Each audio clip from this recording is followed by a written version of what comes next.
boa noite. Eu me chamo José Augusto Sá Costa Leite, sou aluno do programa de mestrado em Direito e Instituições do Sistema de Justiça da Universidade Federal do Maranhão,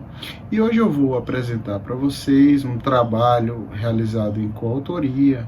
com a professora doutora Artenira Silva e Silva, cujo título é A Proteção das Mulheres em Situação de Violência Doméstica e Familiar a partir da prolação de sentenças de mérito em procedimentos de medida protetiva de urgência, uma análise da efetividade e da instrumentalidade processual. A título de apresentação,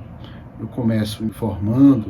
descrevendo para vocês que a Lei 11.340 de 2006, apelidada de Lei Maria da Penha, foi um dos primeiros diplomas legislativos brasileiros criados para o enfrentamento específico da violência doméstica e familiar contra a mulher. A elaboração dessa norma foi respaldada tanto em tratados internacionais, tais como a Convenção de Belém do Pará, a Convenção para Prevenir, Punir e Erradicar Violência contra Mulheres, assim como a Convenção para Eliminar todas as formas de discriminação contra a mulher, a CEDAW da ONU de 1979.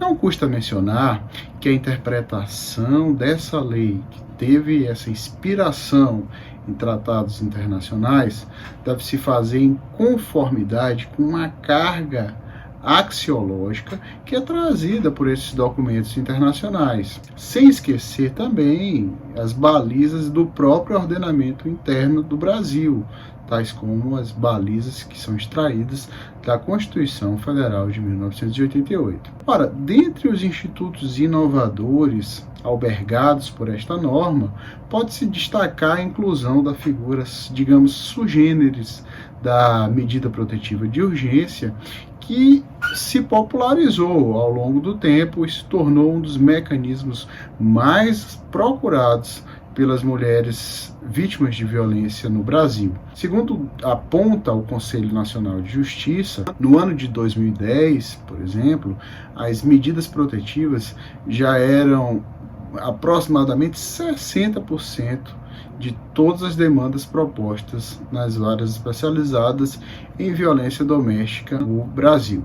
Por essa razão, então, diante dessa popularização, difusão desse instrumento, seria mais do que razoável promover esforços no sentido de estudar o instrumento a fim de aperfeiçoá-lo, procurando então conferir-lhe maior efetividade. Nessa direção, há que se ressaltar que, por meio de opção legislativa, não se estabeleceu um regramento exaustivo e específico sobre o procedimento a ser adotado nas medidas protetivas de urgência. E esse fato, infelizmente, não favoreceu a segurança jurídica, tampouco a previsibilidade que se almeja das decisões judiciais em uma ordem que se quer democrática. De fato, essa falta de uniformidade gerou, em certa medida, um ambiente de incertezas, que tem o potencial de comprometer, inclusive, o direito material a ser aplicado, que, em última análise, se relaciona à proteção das mulheres em situação de violência doméstica e familiar. Isso porque essa falta de ordem, de procedimento, ela pode abrir ensejo ao arbítrio, seja ele praticado pelos operadores do direito, pelos juízes, seja o arbítrio advindo das próprias partes, que não estarão estimuladas a cooperar com o fim do litígio. Antes, elas não tendo, então, previsibilidade, elas vão agir tão somente de acordo com seus interesses egoísticos, sem exercer, assim, a cooperação devida. Nesse cenário, então,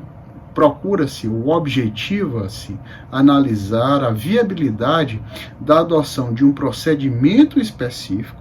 que culmine na edição judicial de sentenças meritórias. Esse procedimento ele deve, ao mesmo tempo, garantir a ampla defesa para o agressor e culminar em um pronunciamento judicial dotado de coerência, de integridade e que também seja ao mesmo tempo ágil, já que as demandas que envolvem violência doméstica necessitam assim de celeridade, porque buscam proteger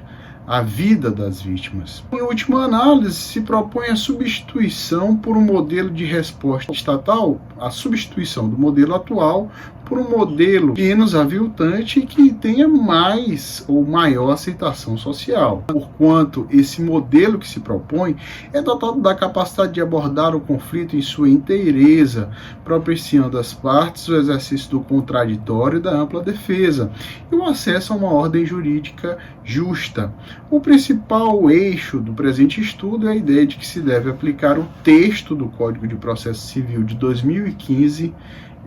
que entrou em vigor no Brasil em 2016, as medidas protetivas de urgência previstas na Lei Maria da Penha. Porém, essa aplicação ela deve se dar a partir dos pilares hermenêuticos que sustentam essa legislação protetiva. Isso com o escopo de conferir às MPUs, as medidas protetivas de urgência, a efetividade. Para tanto,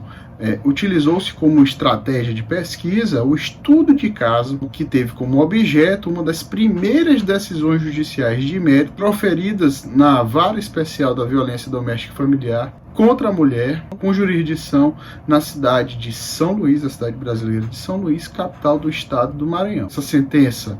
também foi precursora de um recurso de apelação que foi dirigido a impugnar-lhe o conteúdo. Por meio de uma análise qualitativa da sentença supracitada, utilizada no estudo de caso, pode-se se relatar, ainda que sucintamente, que a mulher vítima de violência psicológica requereu ao Poder Judiciário, em face do seu então marido, as medidas protetivas de proibição de contato, bem como de restrição parcial de visita a filho comum, sob guarda de ambos. Após a tramitação regular, os pedidos foram acolhidos de um modo singular, a saber, por meio de sentença de mérito. Logo percebeu-se o ineditismo da rotina esposada pelo juízo, o que constituiu na principal razão para a escolha realizada neste trabalho. Além do pioneirismo já destacado, também se levou em conta para justificar a seleção dessa decisão o fato de que ela é passível de ser replicada e utilizada como paradigma para a emissão de futuros pronunciamentos judiciais nesse mesmo campo.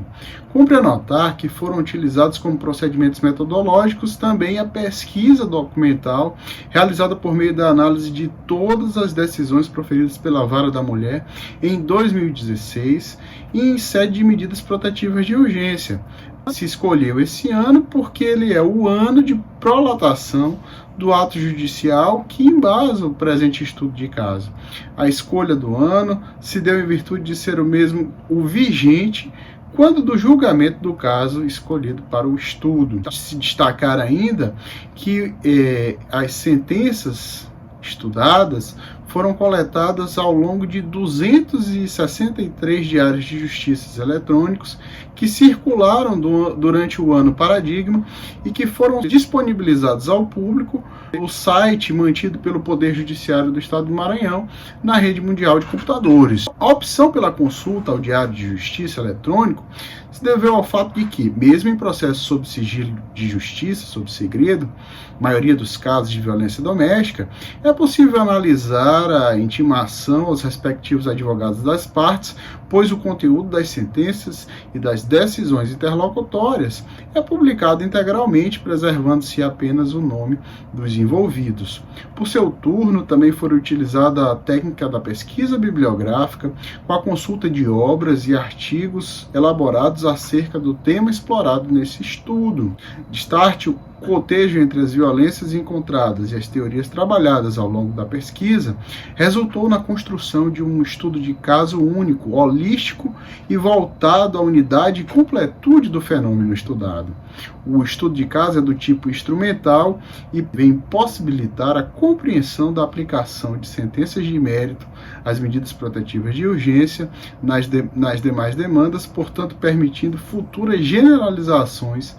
analíticas. As sentenças, então, que se concluem